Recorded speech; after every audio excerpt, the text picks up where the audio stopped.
பரலோக பரிசுத்த பிதாவே, ஆசீர்வதிக்கப்பட்டது காலை இறைவார்த்தைக்கு நன்றி அப்பா. ஒரு கருத்தில் என்னை தாழ்த்துக்கிறேன்.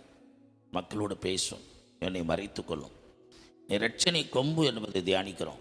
மக்களுக்கு நீ அதிகார வலிமை பெற்றவர், வெற்றி பெற்றவர் என்பதை, இரட்சகர் என்பதை மக்கள் அறியட்டும். இயேசு கிறிஸ்து ஜெபிக்கிறோம் செய்யும் நல்ல பிதாவே, ஆமென்.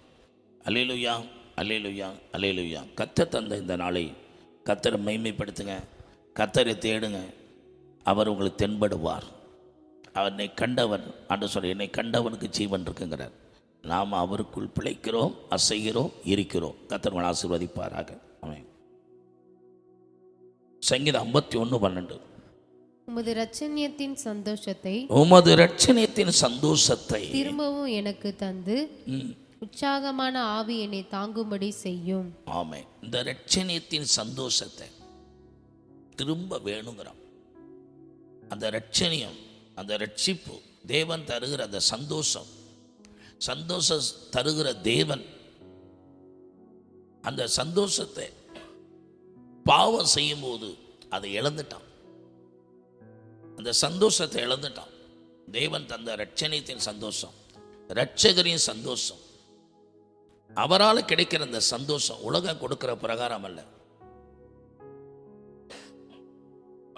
மூலமா அல்ல, மன்னவராய் இயேசுவின் மூலமா பெற்ற அந்த சந்தோஷம்.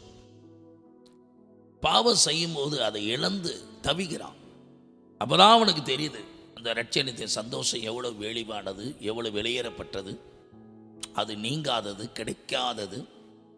அந்த சந்தோஷத்தினுடைய மகிமை எப்போ தெரியுதுன்னா, ஒரு மனிதன் அந்த ரட்சிப்பை, அந்த இரட்சணிய சந்தோஷத்தை எப்போ இழப்பானா, பாவம் செய்யும் போது. அந்த சந்தோஷத்துக்காக ஏங்குவான், சந்தோஷத்துக்காக தவிப்பான், ஒரு ஏக்கம் வந்துடும். அதை இழந்த தாவீது ஒரு ராஜா, பல யுத்தங்களை செய்த மகா சக்கரவர்த்தி, பல சொத்துக்களுக்கு சொந்தக்காரன், அவ்வளோ பெரிய வலிமை பெற்ற ராஜா சொல்றான், அந்த இரட்சணியத்தின் சந்தோஷம் எனக்கு திரும்ப வேணும், அந்த இரட்சகருடைய சந்தோஷம் எனக்கு திரும்ப வேணும் அப்படின்னு கதறான். இதை கேட்குற அன்பான கர்த்தருடைய பிள்ளைகளை, தேவன் தந்த கிருபையா தந்த ரட்சிப்பின் சந்தோஷத்தை அது பொண்ணு, பொருள், பணம், பதவி, சொத்து பத்தெல்லாம் கொடுக்காது.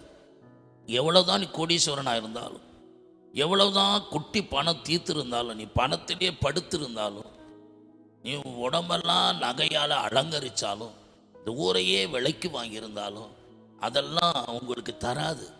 அதில் அந்த சந்தோஷம் இல்லை. அந்த இரட்சணியின் சந்தோஷத்தை நீங்கள் அனுபவிக்க முடியாது.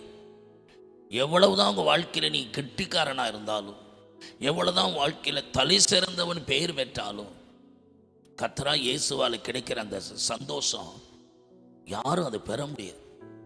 அந்த சந்தோஷத்தை விவரிக்க முடியாது, அவ்வளவு மேலானது. அந்த சந்தோஷத்தை ராஜா இழக்கிறான்.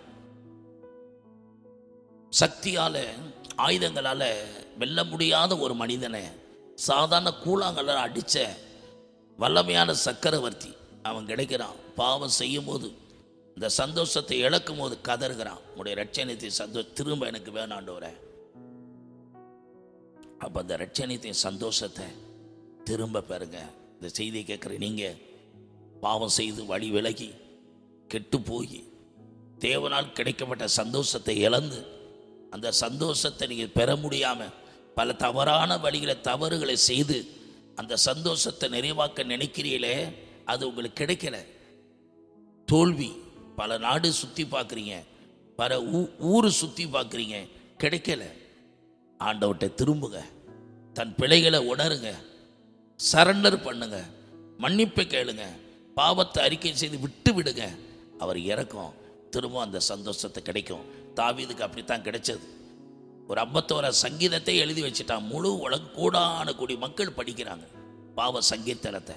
இதை கேட்குற அருமையான கர்த்தருடைய பிள்ளைகள், அந்த இரட்சணியத்தின் சந்தோஷத்தை திரும்ப பெற இந்த செய்தி மூலம் கேட்குற தேவ பிள்ளைகளுக்காக ஜெபிக்கிறேன். நல்ல பிதாவே, வாழ்க்கையில் தேவன் கொடுத்த கிருபையாக கிடைச்ச அந்த ரட்சிப்பின் சந்தோஷத்தை இழந்தவர்களுக்காக ஜெபம் பண்ணுகிறேன். இப்பொழுது திரும்ப கிடைக்கட்டும்பா. தப்பை உணர்ந்து திருந்துற விரும்புகிறாங்க, திரும்ப கொடுத்து அவங்களை ஆசீர்வதிங்க. இயேசு கிறிஸ்துவின் ஜெபிக்கிறோம் செய்யும் நல்ல பிதாவே, ஆமென்.